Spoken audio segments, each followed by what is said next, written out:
Hi friends, hepatitis day के उपलक्ष्य में मैंने ये वीडियो आज बनाया है। मैं चाहती हूँ कि ये मैसेज सबके पास जाए। तो मेनली ये मैसेज मेरे उन फ्रेंड्स के लिए है जो क्योंकि मैं भी एक डायलिसिस टेक्नीशियन हूँ और मैं भी एक हेल्थ वर्कर हूँ। तो मैं ये मैसेज उन तक पहुँचाना चाहती हूँ जो हॉस्पिटल्स में काम करते हैं, हेल्थ वर्कर हैं, क्योंकि उन लोगों में ज़्यादा खतरा ये रहता है हेपेटाइटिस वायरस का, जो कि हमारे हॉस्पिटल में काम कर रहे होते हैं। अब सबसे पहले ये है कि व्हाट इज हेपेटाइटिस। हेपेटाइटिस है क्या? तो हेपेटाइटिस एक बीमारी है जो एक वायरस के कारण होती है। जब ये वायरस लीवर में जाता है तो कई सालों तक, कई महीनों तक तो पेशेंट को पता नहीं चलता है कि उसके पास ये वायरस है।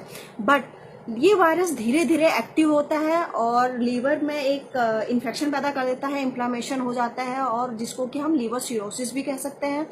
धीरे धीरे क्या होता है कि उसमें कुछ इंडिकेशंस आने लगते हैं, लीवर बिल्कुल ही खराब हो जाता है। तो उस कंडीशन में पेट में उसके दर्द होने लगता है और पूरे उसके पेट में पानी भरने लगता है और आंखें उसकी पीली होने लगती हैं, स्किन उसकी पीली येलोइश पूरी स्किन होने लगती है। तो उस कंडीशंस में उसको लीवर कैंसर भी हो सकता है।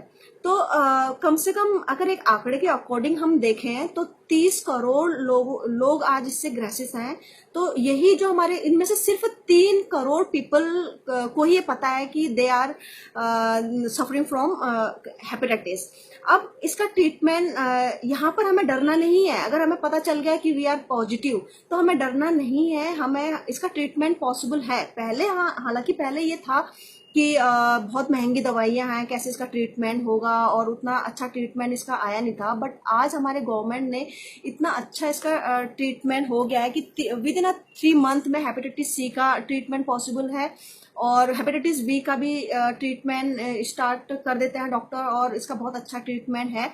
तो सबसे पहले ये बात आती है कि किन लोगों में ये सबसे ज्यादा बीमारी होती है। तो हेपेटाइटिस जो वायरस है, hepatitis virus A B C D E, तो इनमें से जो मेनली मैं डायलिसिस में काम करती हूँ तो उसमें हमारा B और C बहुत ज्यादा देखने को मिलता है। तो कैसे मेरा ये मैसेज उन टेक्नीशियंस, उन नर्सेस और वो हेल्थ वर्कर जो GDA स्टाफ होता है उनके लिए है कि कैसे हमको अवेयरनेस लानी है अपने अंदर। कैसे अगर कोई भी हेल्थ वर्कर अगर हॉस्पिटल में या किसी हेल्थ केयर में काम कर रहा है तो वो वैक्सीनेटेड होना चाहिए। वैक्सीनेशंस, अगर सपोज करो स्टूडेंट निकलता है कोई, या स्टूडेंट पास आउट करके हॉस्पिटल में जा रहा है, तो they must be vaccinated. Like उसको पूरा वैक्सीन जो लगनी है, आपको 0 1 2 6 डोज फॉलो करना है वो रूल। और इफ हमारे कुछ टेक्नीशियन ऐसे होते हैं जिन्हें वैक्सीनेशन लगा होता है हेपेटाइटिस बी का, लेकिन 5 साल के बाद उन्हें फिर से अपना स्क्रीनिंग टेस्ट करवाना है। स्क्रीन टेस्ट करवाने का अगर वो इफेक्टिव नहीं है वो एंटीडोट, देन उसके बाद फिर से उनको वो एक डोज जो होती है हेपेटाइटिस बी की वो दोबारा से लगवानी है।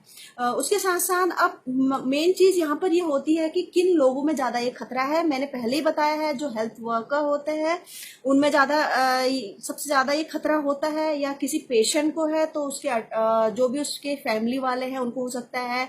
माँ, जो नवजात शिशु है उसके माँ से उसको हो सकता है, या जो लोग अनप्रोटेक्टेड सेक्स होता है जिनमें इनका जो हो सकता है ट्रांसमिशन सेक्सुअल हो सकता है, उसमें भी है। तो मेनली ये हम बोल सकते हैं जो HIV, जैसे HIV का वायरस फैलता है, सेम हेपेटाइटिस बी के साथ भी वही कंडीशन है। तो लास्ट में मेरा यही मैसेज है कि हमें अगर आप हेल्थ केयर वर्कर हो, आप लैब में हो या ब्लड बैंक में हो, डायलिसिस में हो, या आप मतलब ब्लड से रिलेटेड कोई भी काम है, तो प्लीज आपको बहुत सावधानी रखनी है। वहां पर इन्फेक्शन कंट्रोल करना है।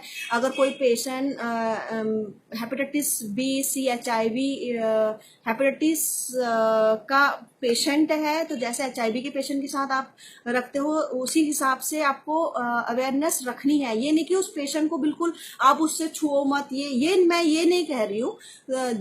आप उसके बारे में अवेयरनेस आपको है, आपका स्टाफ, आपको आपका हॉस्पिटल मैनेजमेंट पहले से आपको अवेयरनेस रखना है, तो थोड़ा सा उसमें आपको अवेयरनेस रखनी है, इन्फेक्शन कंट्रोल रखना है वहाँ पर कैसे।